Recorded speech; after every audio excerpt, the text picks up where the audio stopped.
बिस्मिल्लाहिर्रहमानिर्रहीम। अस्सलाम वालेकुम। आज हम अपना लेक्चर नंबर 4 स्टार्ट करेंगे, जिसके अंदर हम रोल ऑफ कंप्यूटर और इसकी सब कैटेगरीज के अंदर use of computer in various fields को डिस्कस करेंगे और इसके साथ साथ करियर्स इन आईटी डिस्कस करेंगे। आगे चलने से पहले मैं आपको बताता चलूं कि इन द लास्ट क्लास हम लोगों ने टाइप्स ऑफ कंप्यूटर डिस्कस की, जिसमें डिजिटल, एनालॉग और हाइब्रिड आ जाती हैं, और क्लासिफिकेशन ऑफ कंप्यूटर हमने डिस्कस की, जिसके अंदर super computer, main frame, micro और मिनी कंप्यूटर्स हैं। मेरे प्रीवियस लेक्चर्स के लिंक्स डिस्क्रिप्शन के अंदर मौजूद हैं। अगर आप उनमें से कोई लेक्चर देखना चाहते हैं तो वो डिस्क्रिप्शन में आप देख सकते हैं, मैंने वहां पे लिंक्स लगा दिए। इसके अलावा अगर आप लोगों को किसी किस्म के कोई क्वेश्चंस हैं तो आप कमेंट सेक्शन में भी पूछ सकते हैं, और जो लोग मुझे पर्सनली जानते हैं, स्पेशली मेरे स्टूडेंट्स, वो लोग अपनी असाइनमेंट्स साथ साथ करते जा रहे हैं और मुझे चेक भी करवाते जा रहे हैं। और जो लोग अपनी असाइनमेंट्स पूरी नहीं करवा रहे, उनसे रिक्वेस्ट है कि वो कर लें, क्योंकि ये उनके लिए नुकसानदेह होगा। Alright, role of computer. Computer plays important role in modern society and it has changed it in many ways. It is the best invention ever made in the history of modern technology. It has brought advancement in various fields of life. जी बिल्कुल ऐसे ही है। Modern society के अंदर बहुत ज़्यादा changes आ चुकी हैं और उसका मेन जो वजह है वो कंप्यूटर साइंस है। आज आप देख सकते हैं कि इस वक्त जो हालात पाकिस्तान के अंदर चल रहे हैं, हमें सबसे ज़्यादा सपोर्ट और हेल्प हमारे इंटरनेट की वजह से ही है। हमारे बच्चे अपने घरों में हैं, टीचर्स अपने घरों में, बट स्टिल अल्लाह की मेहरबानी से हम लोग अपना काम कर रहे हैं। अब हम देखते हैं कि इसके यूजेस डिफरेंट जगहों पर क्या क्या है। Uses of computer in various fields. सबसे पहले है education. Role of computers in education has been given a lot of importance in the recent years. Computer technology eases the process of learning. Many programs are available for students to learn the subject of physics, mathematics, chemistry, biology, etc. पिछले कुछ अरसे के अंदर computer की वजह से बहुत ज़्यादा एडवांसमेंट आई है एजुकेशन के अंदर, और ऐसे सब्जेक्ट्स के अंदर जिनका कंप्यूटर से कोई ताल्लुक भी नहीं। इसके बावजूद कंप्यूटर की मदद से ये सब्जेक्ट बहुत ज़्यादा ग्रो कर रहे हैं, एकेडमिक लेवल्स के ऊपर भी और रिसर्च लेवल के ऊपर ख़ास तौर पे।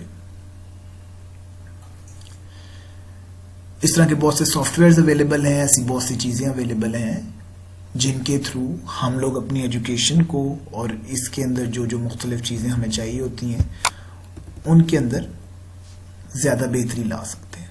अब यहाँ पर ये जो टॉपिक है, बेसिकली ये प्योर थियोरेटिकल टॉपिक है।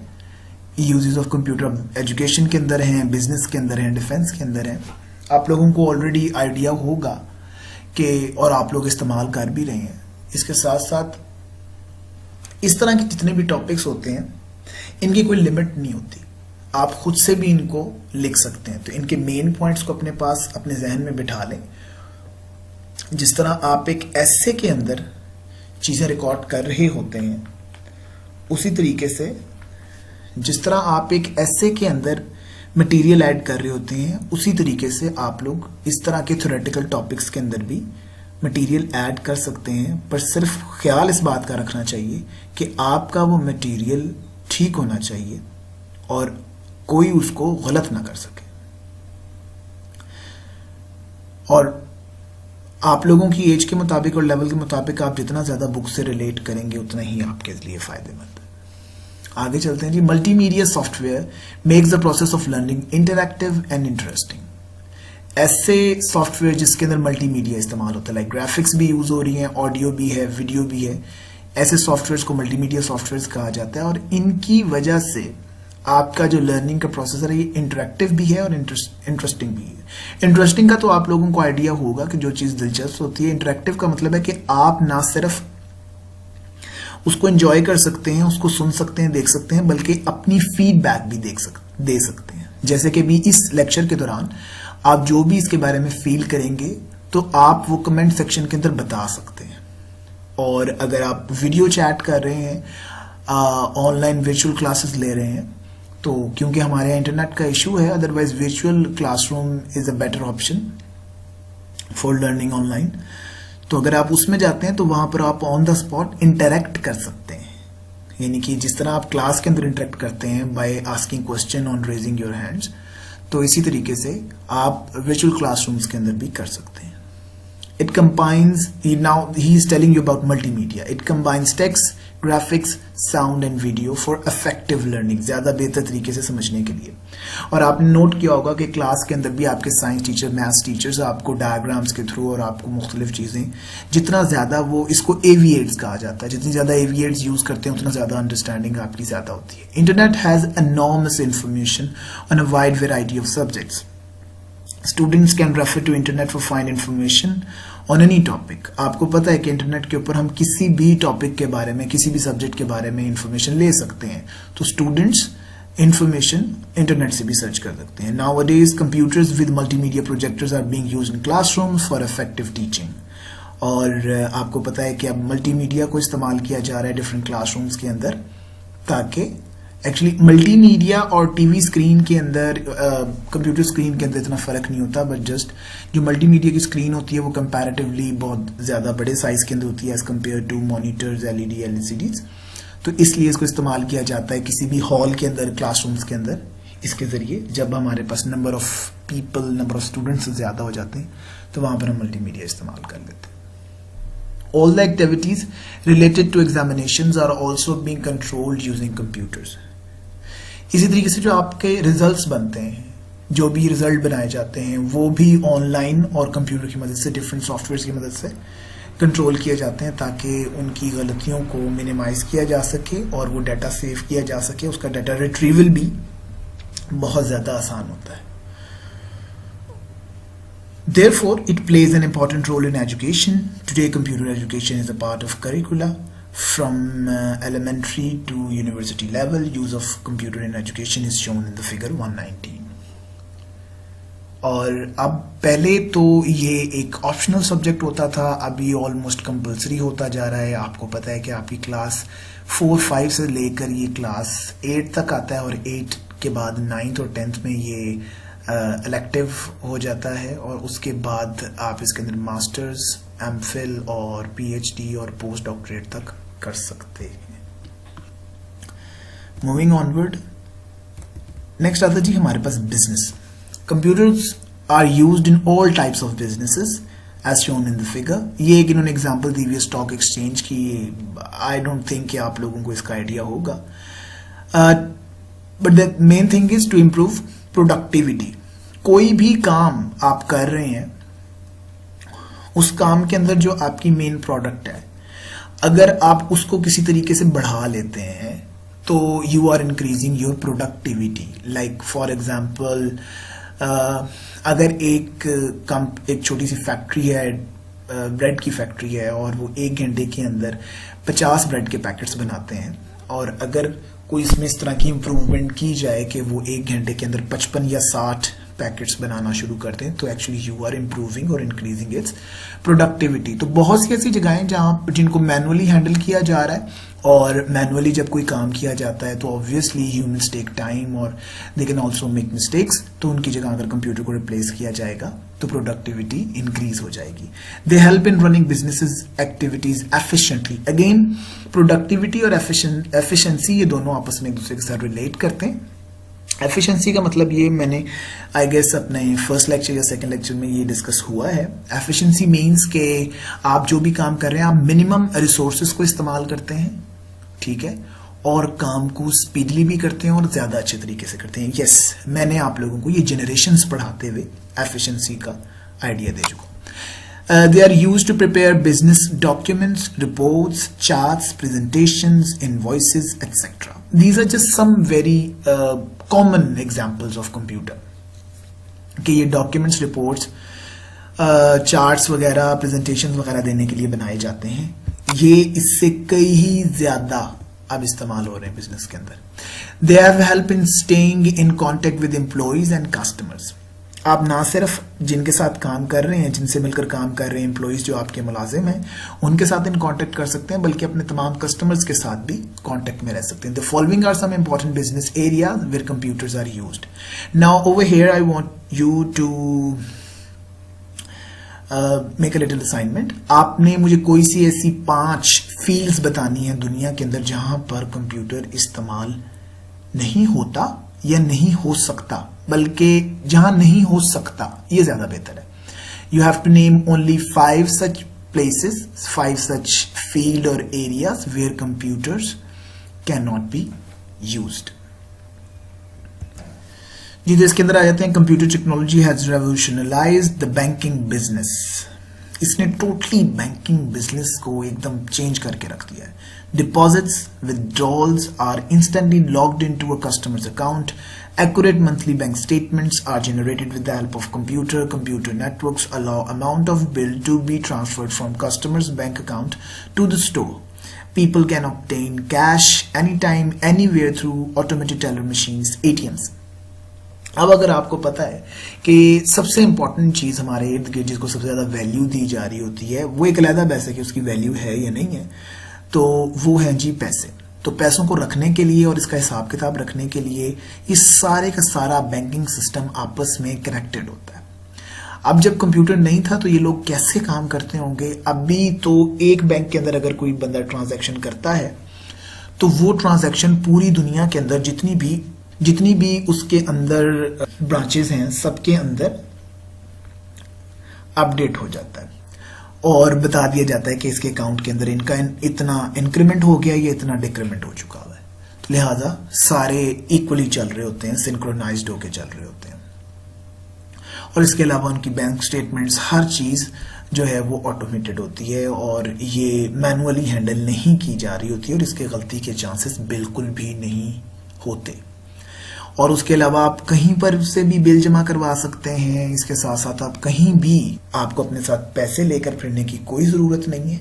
आप बड़े आराम से किसी भी एटीएम से अपने पैसे निकलवा सकते हैं. Computers are used in retail stores. आपने देखा होगा कि डिफरेंट स्टोर्स हमारे पास, हमारे इर्द गिर्द जो डिफरेंट बेकरीज हैं या बड़े सुपरमार्केट स्टोर्स हैं, वहां पर एक इसको कहते हैं पॉइंट ऑफ सेल. एक छोटा सा सिस्टम, स्क्रीन पड़ी हुई होती है, उसके नीचे ब्लैक कलर का बॉक्स होता है, वो नीचे से ट्रे निकलती है, उसके अंदर पैसे लाइक 1000 के रुपीज अलहदा और 500 के अलहदा, 100s और 10, 20s के अलहदा पड़े हुए होते हैं, कॉइन्स अलहदा पड़े हुए होते हैं. उसके साथ एक डिवाइस पड़ी हुई होती है, उसे कहते हैं बार कोड रीडर. उसमें से लाइट निकल रही होती है. तो हर डिवाइस के पीछे एक कोड होता है, डिफरेंट थोड़ी सी मोटी, कुछ थोड़ी सी पतली लाइंस होती हैं, उनको कहते हैं बार कोड. तो बार कोड को रीड किया जाता है वहां से और ऑटोमेटिकली आपके सिस्टम के अंदर उसकी प्राइस चली जाती है. और जब आपकी तमाम जितनी भी आपने प्रोडक्ट्स ली हैं उन सबको उस बार कोड के आगे से गुजार लिया जाता है, जिसमें से बीप की आवाज आ रही होती है. तो आपका सारा बिल वहां पर बच जाता है. और उसके बाद उसके अंदर जो ह्यूमन एरर की वजह से गलती आ सकती थी कि आप कोई प्राइस आगे पीछे कर सकते हैं या इसके साथ साथ आप कैलकुलेट करने के अंदर, सम अप करने के अंदर कोई गलती कर सकते हैं, तो इस तरह की गलतियां कंप्यूटर नहीं कर सकता. और वैसे भी ये बड़े स्टोर्स के अंदर ह्यूमनली पॉसिबल नहीं है कि जहां पर थाउजेंड्स ऑफ प्रोडक्ट्स हैं उन सारों का रेट किसी एक शख्स को पता हो.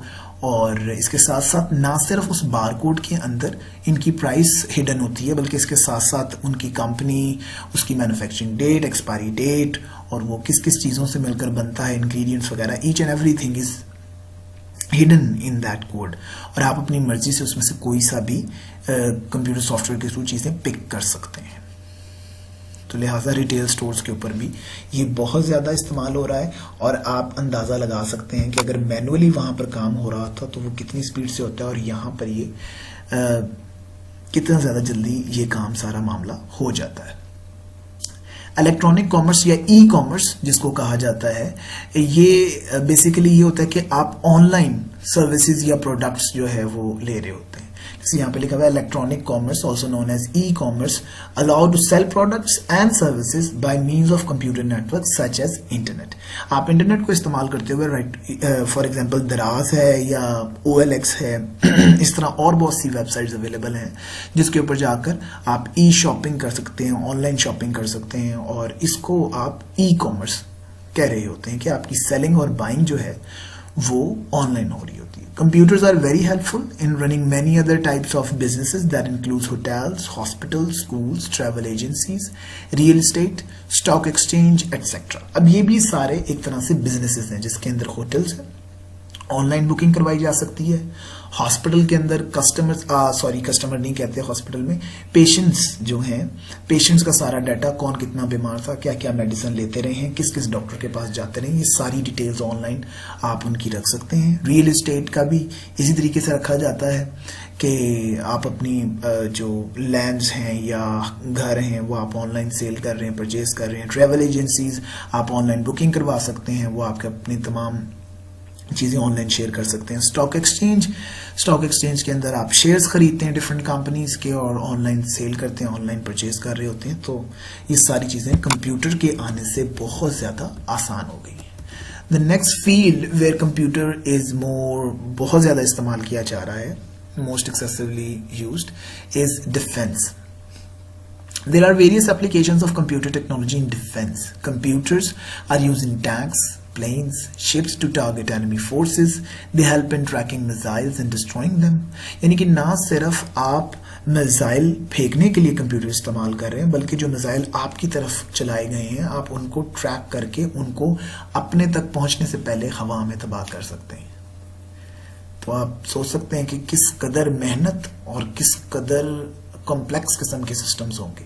और एक अंदाजे के मुताबिक जितनी अकल और पैसा डिफेंस के अंदर कंप्यूटर के ऊपर लगाया गया है, अगर यही ह्यूमन वेलफेयर के ऊपर लगाया जाता तो पूरी दुनिया में कोई इंसान कभी भूखा ना मरता और किसी किस्म की कोई मेडिकल परेशानी भी ना होती.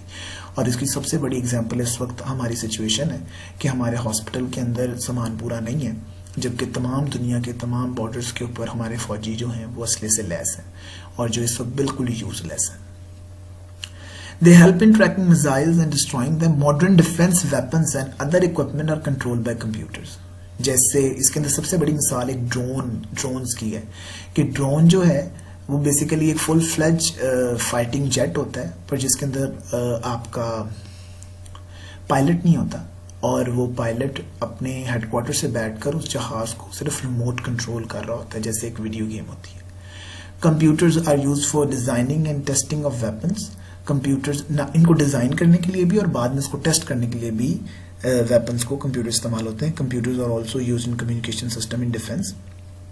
और जो हमारे कम्युनिकेशन सिस्टम्स हैं, ये हमारे पास तो मोबाइल फोन्स होते हैं ना, हम डिफरेंट ये टेलीकम्युनिकेशन कंपनीज के थ्रू आपस में कम्युनिकेट कर रहे होते हैं, पर डिफेंस फोर्सेस इस तरह कम्युनिकेट नहीं कर सकती क्योंकि उनकी तमाम बातचीत बहुत ज़्यादा हाईली कॉन्फिडेंशियल होती है. तो वो क्या करते हैं कि उनके स्पेशल नेटवर्क्स होते हैं और सैटेलाइट कम्युनिकेशन के थ्रू वो आपस में कम्युनिकेट कर रहे होते हैं. ऑलराइट जी, ये एक फिगर इन्होंने दिखाया हुआ है, कॉकपिट है एक फाइटर जेट का. और फाइटर जेट से मुझे तो नहीं लगता कि कोई फाइटर जेट के अंदर आमने सामने बैठते हैं, but I am not very expert in fighter jet, तो होगा कोई इस तरह का. आगे चलते हैं जी. आगे हमारे पास है media. Now media means everything. Basically media जो है, media is a plural form of medium, और यहाँ पर मीडिया से मुराद आपका इलेक्ट्रॉनिक मीडिया है, आपका प्रिंट मीडिया है. इलेक्ट्रॉनिक मीडिया से मुराद आपकी टीवी चैनल्स आ जाते हैं और प्रिंट मीडिया से आपके पास मैगजीन, बुक्स और न्यूज़पेपर्स आ जाते हैं, राइट. तो print media refers to mass communication through printed material, जो भी आप कागज़ के ऊपर प्रिंट करवा के इधर उधर चलाते हैं, that is print media. Computer technology helps in preparation and production of newspaper, magazines, booklets and brochures, flyers, press releases and books. तो ये सारी जो चीज़ें हैं, ये सारी की सारी चीज़ें प्रिंट मीडिया में आती हैं और इनको ज़्यादा एफिशिएंटली तरीके से और ज़्यादा से ज़्यादा इनमें से आउटकम लेने के लिए ये इस्तेमाल किया जाता है. आप पेपर्स को, मैगजीन को, जैसे कि आपके सामने ये बुक चल रही है, सारी कंप्यूटर के ऊपर डिज़ाइन हुई हुई है, हैंड रिटन नहीं है. इलेक्ट्रॉनिक मीडिया के अंदर आपके पास ब्रॉडकास्ट मीडिया, जो टीवी चैनल्स हैं वो आ जाते हैं, केबल आ जाती है, सैटेलाइट टेलीविजन आ जाते हैं, like internet and mobile devices के ऊपर भी वो चीज़ें अवेलेबल हो जाती हैं. Computer is used for television broadcasting as shown in figure 122. तो जो आपके टीवी चैनल्स होते हैं उनके अंदर का ये कुछ इन्होंने हिस्सा दिखाया हुआ है कि वहाँ पर इस तरीके से ये सारा कुछ चल रहा होता है। ऑलराइट, नेक्स्ट हमारे पास है manufacturing. Nowadays computer technology is widely use in manufacturing industry. अच्छा, मैन्युफैक्चरिंग इंडस्ट्री से मुराद ऐसी इंडस्ट्री है जो कि किसी किस्म का कोई प्रोडक्ट बना रही है। वी हैव अदर इंडस्ट्रीज, अगर मुझे मौका मिला तो आपके साथ शेयर करूंगा। अभी आइडिया के लिए कह लें कि जो सर्विसेज प्रोवाइड करते हैं, तो मैन्युफैक्चरिंग इंडस्ट्रीज जो हैं वो क्या करती हैं, वो प्रोडक्ट प्रोवाइड करती हैं, वो मैन्युफैक्चर करती हैं प्रोडक्ट को, वो देती हैं। It has improve the accuracy, quality and speed of manufacturing. Now this is efficiency. Accuracy, quality and speed, ये तीनों चीजें क्या हैं, ये है एफिशिएंसी, कि ज्यादा से ज्यादा एक्यूरेट चीजों को इस्तेमाल किया जा रहा है, क्वालिटी ज्यादा से ज्यादा की जा रही है, और इसके साथ इन सारे कामों के अंदर स्पीड को भी ज्यादा करते जा रहे हैं। जबकि इंसान क्या करता है, इंसान जैसे जैसे अपनी स्पीड को तेज करता जाता है, एक सर्टेन लिमिट के बाद वो चीजें सारी खराब होना शुरू हो जाती हैं और उसकी लिमिट बहुत जल्दी आ जाती है। Computers are used for product design and automation of manufacturing processes in factories as shown in figure. जैसे कि ये साथ वाली फिगर के अंदर दिखाया जा रहा है कि पूरी पूरी मशीन्स लगी हुई हैं और मशीन्स के अंदर से ही प्रोडक्ट्स बन के निकल रही हैं। यहां पे this is known as computer aided design, computer की मदद से किए जाने वाले, एडेड मदद से किए जाने वाले डिजाइन, और इसकी शॉर्ट फॉर्म है कैड। इसी तरह कंप्यूटर एडेड मैन्युफैक्चरिंग है, एक दफा डिजाइन होगी तो उसके बाद मैन्युफैक्चरिंग होगी, तो कंप्यूटर की मदद से जो मैन्युफैक्चरिंग की जाती है उसको कहते हैं कैम। उसके बाद है CAD involves the use of computer hardware and graphics software to create product design. इसके अंदर डिफरेंट सॉफ्टवेयर को इस्तेमाल करते हुए हम कंप्यूटर की मदद से डिफरेंट चीजों को डिजाइन कर रहे होते हैं। ऑलराइट जी, उसके बाद हमारे पास कैड कैम जो टेक्नोलॉजीज हैं।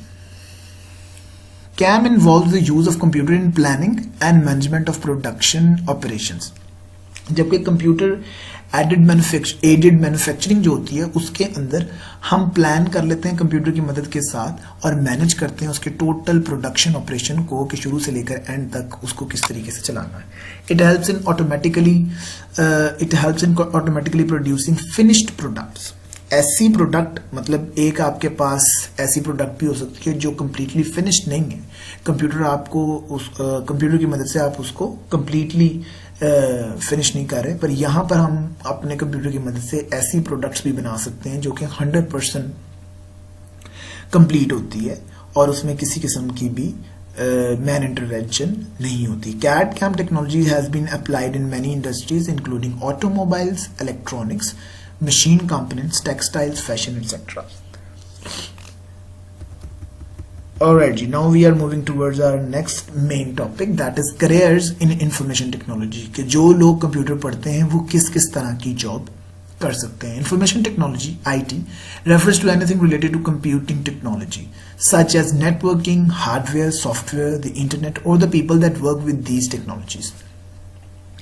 IT के अंदर तमाम चीजें आ जाती हैं, जिसके अंदर नेटवर्क है, जो कि अभी आप लोग ये सारे टॉपिक्स अभी डिटेल में पढ़ेंगे। नेटवर्क मैं आपको थोड़ा सा बता दूं, like network is that how computer communicate with each other. Hardware, जो हमारे सामने मशीन्स मौजूद होती हैं फिजिकली, जिसको हम कंप्यूटर कह रहे होते हैं। सॉफ्टवेयर, वो इंस्ट्रक्शन, सेट ऑफ इंस्ट्रक्शन जो उसके अंदर चल रही होती हैं, जो उसको काम करने में मदद देती हैं। और इंटरनेट, ये नेटवर्किंग की एक कैटेगरी है जिसके अंदर बहुत बड़ा एक नेटवर्क होता है, जिसके अंदर लाखों करोड़ों कंप्यूटर्स आपस में कनेक्ट करते हैं।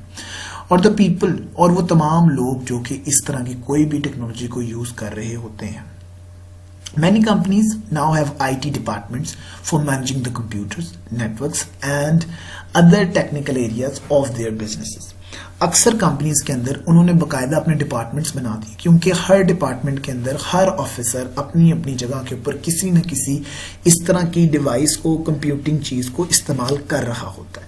तो लिहाजा जब ये बहुत ज्यादा कंप्यूटर से रिलेटेड, IT से रिलेटेड चीजें इस्तेमाल होंगी तो उनके अंदर प्रॉब्लम्स भी बहुत ज्यादा आएंगी और उनकी ट्रबल शूटिंग के लिए हमें हर वक्त कहीं ना कहीं लोग और इस तरह की हेल्प की जरूरत होगी। तो लिहाजा डिपार्टमेंट्स हैं बड़ी बड़ी कंपनीज के अंदर जो कि उनके IT के इश्यूज को रिजॉल्व कर रहे होते हैं।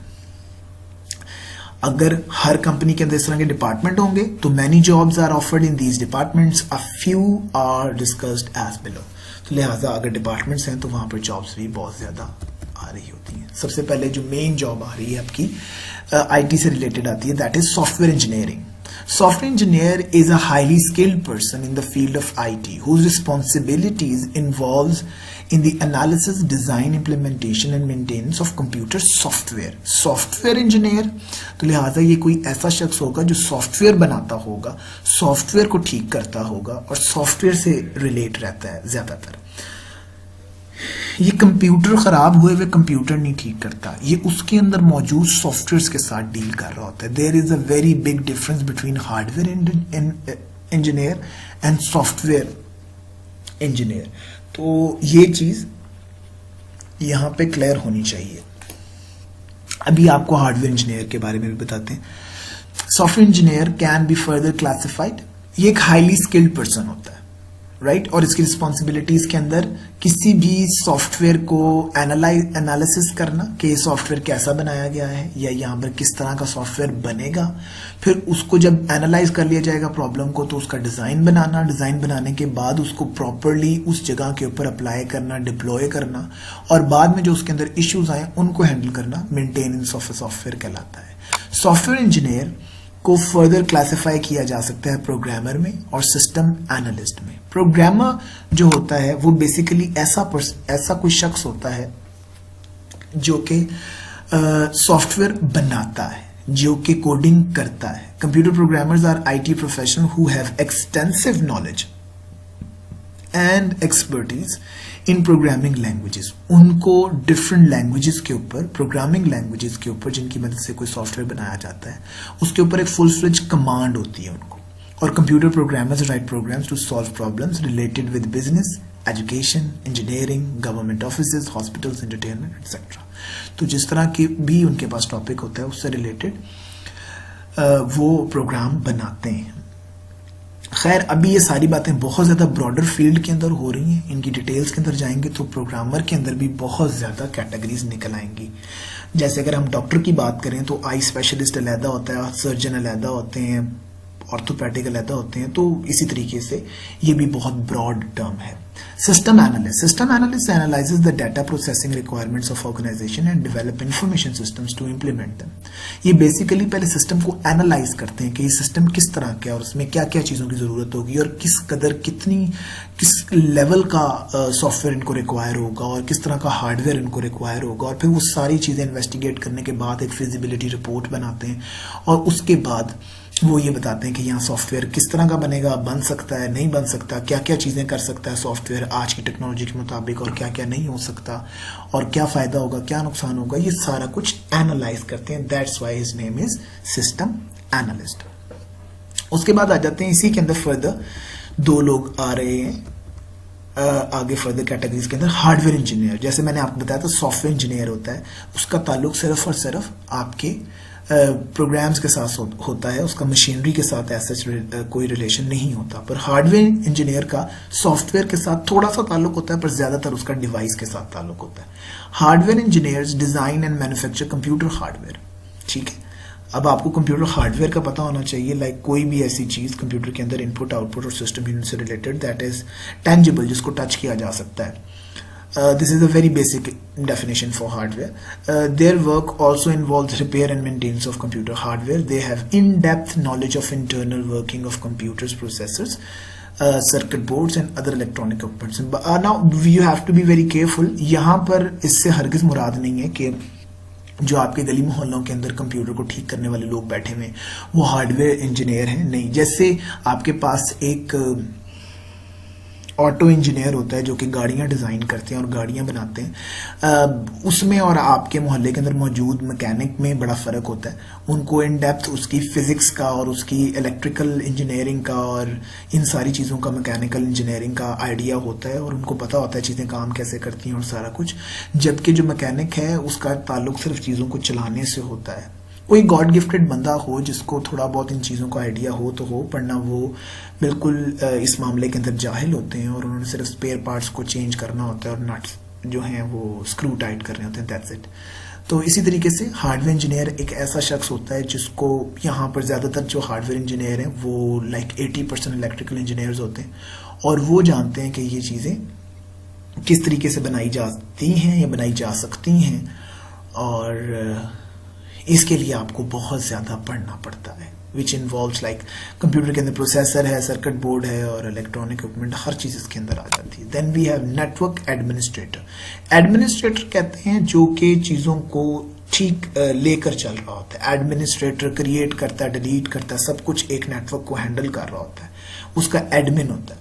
तो नेटवर्क का एडमिनिस्ट्रेटर एक ऐसा शख्स होता है जो कि रिस्पॉन्सिबल होता है किस किस चीज़ का इंस्टॉलेशन का, कि जहां पर एक नेटवर्क बनाया जा रहा है वहां पर सॉफ्टवेयर को इंस्टॉल करना, उनको आपस में कम्युनिकेट करवाना, दैट इज कॉल्ड कॉन्फ़िगरेशन. बाद में जो मसाइल आते हैं उनको हैंडल करना, that is maintenance.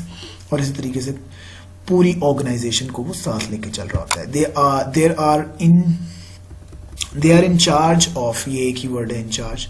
They are in charge of maintenance of computer hardware and software that makes up a computer hardware. और एक नेटवर्क बनाने के लिए आपको जो सॉफ्टवेयर चाहिए, जो हार्डवेयर चाहिए, नेटवर्क एडमिनिस्ट्रेटर उसका रिस्पॉन्सिबल होता है.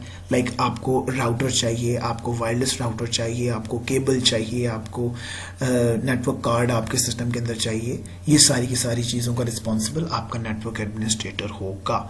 Database administrator, again it's an administrator who is responsible for everything that is related to what, database. Database एक ऐसी जगह होती है जहां पर आप जगह से मुराद एक ऐसी डिवाइसेस और ऐसा कॉन्सेप्ट है जिसमें डाटा के ऊपर फोकस होता है और मुख्तलिफ जगहों के ऊपर. Like in schools we have data related to teachers and students, right. और इसी तरीके से अगर आप हॉस्पिटल में हैं तो data will be related to your staff which is your doctors and paramedics और योर पेशेंट्स. तो ये बहुत ज्यादा data. Like if we are talking about telecommunication companies, तो उनके जो जितने भी कस्टमर हैं लाखों की तादाद के अंदर, इवन के करोड़ों की तादाद में, उनका सारा डाटा कि कौन सा कस्टमर कितना बैलेंस यूज करता है, कौन से नेटवर्क्स पे ज्यादा कॉल करता है, वगैरह वगैरह वगैरह.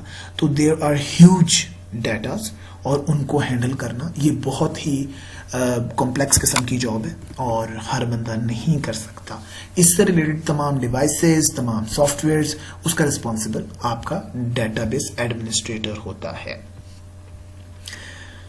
Web designer. वेब डिजाइनर अब ऑलमोस्ट ये ऑब्सोलीट होता जा रहा है. यहाँ पर अब एप्लीकेशन डिजाइनर ज्यादा से ज्यादा आते जा रहे हैं. जैसे कि आप वेब डिजाइनर से पहले, सॉरी मैं आपको बताता चलूं कि ऐसे लोग जो कि वेबसाइट्स को डिजाइन करते हैं, राइट. और उनकी जॉब्स यही होती हैं कि वो वेबसाइट्स प्लान करते हैं, क्रिएट करते हैं, डिजाइन करते हैं, बाद में उनके अंदर मेंटेनेंस भी कर रहे होते हैं. पर ये ज्यादा इसके आगे उसकी बताया हुआ है कि किस लैंग्वेज के अंदर HTML के अंदर काम हो रहा होता है. अब तो खैर इससे भी थोड़ी बड़ी आप कह लें कि एडवांस लैंग्वेजेस आ गई हैं जो कि लैंग्वेजेस के साथ साथ और बहुत से काम कर रही हैं, जिसमें PHP का बड़ा नाम है. और ऐसे सॉफ्टवेयर्स हैं जिनके अंदर HTML ऑलरेडी एम्बेडेड है. तो वेब डिजाइनिंग के साथ साथ अब एप्लीकेशंस भी डिजाइन हो रही हैं जो कि iOS के लिए अलहदा हो रही हैं और एंड्रॉयड के लिए अलहदा हो रही हैं, नोकिया के लिए अलहदा हो रही हैं. Then we have multimedia designer.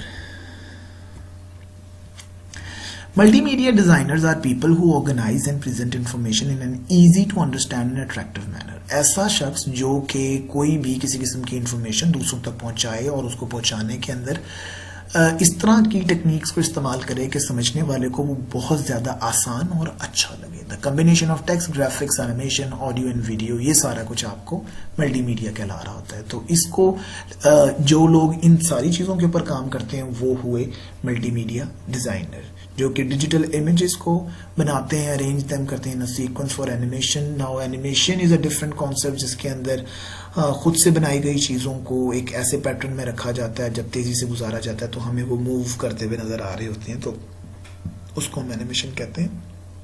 और ये डिफरेंट कंप्यूटर सॉफ्टवेयर के अंदर इस्तेमाल होते हैं. They have the skills to edit and manipulate audio and video files. उनके पास ये स्किल्स होती हैं कि वो ऑडियो वीडियो फाइल्स को अपनी मर्जी से मैनिपुलेट, चेंज कर सकते हैं. They usually work in films, TV industries, और ज्यादातर ये फिल्म और टीवी इंडस्ट्रीज में काम कर रहे होते हैं. और computer software companies and advertising companies. और अगेन एडवर्टाइजिंग कंपनीज वाले भी मूवीज बनाते हैं, छोटी छोटी वीडियो क्लिप्स ही बनाते हैं. तो ये एक ही तरह का काम हुआ. Information security analyst. इंफॉर्मेशन जितनी भी मालूमात है तो ऐसा बंदा जो कि उनकी सिक्योरिटी का रिस्पॉन्सिबल होता है. प्रोटेक्ट करता है इन्फॉर्मेशन को और इन्फॉर्मेशन सिस्टम को तमाम ऐसे लोगों से जिनको इजाज़त नहीं है उस सिस्टम के अंदर घुसने के लिए, और ना सिर्फ घुसने के लिए, ना उसको इस्तेमाल करने के लिए, ना मॉडिफाई करने के लिए और किसी किस्म का नुकसान पहुंचाने के लिए। तो ये क्या करता है, he implements procedures and policies to ensure information security within the organisation. तो ये अपनी पूरी कोशिश करता है कि ये कोशिश तकरीबन फूल प्रूफ होती है इसकी, क्योंकि अगर इसकी कोशिश नाकाम हुई तो कंपनी को नुकसान होगा और ये नौकरी से जाता रहेगा।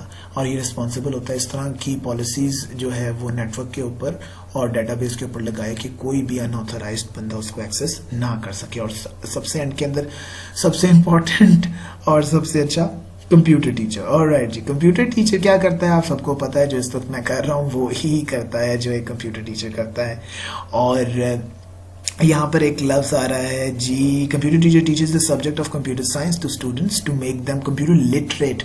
लिटरेट का मतलब होता है कि जो कि कंप्यूटर को समझना शुरू कर देते हैं, कंप्यूटर एक्सपर्ट्स नहीं बनाता he conducts lessons on how to operate computers, उनको थोड़ा बहुत इस्तेमाल करना और वो किस तरीके से काम करते हैं, उनके वर्किंग प्रिंसिपल्स के ऊपर काम करना, right, and concepts of computer hardware. He also teachers how to develop computer programs using various programming languages, जो कि इंशाल्लाह मैं आपको 10th के अंदर पढ़ाऊंगा।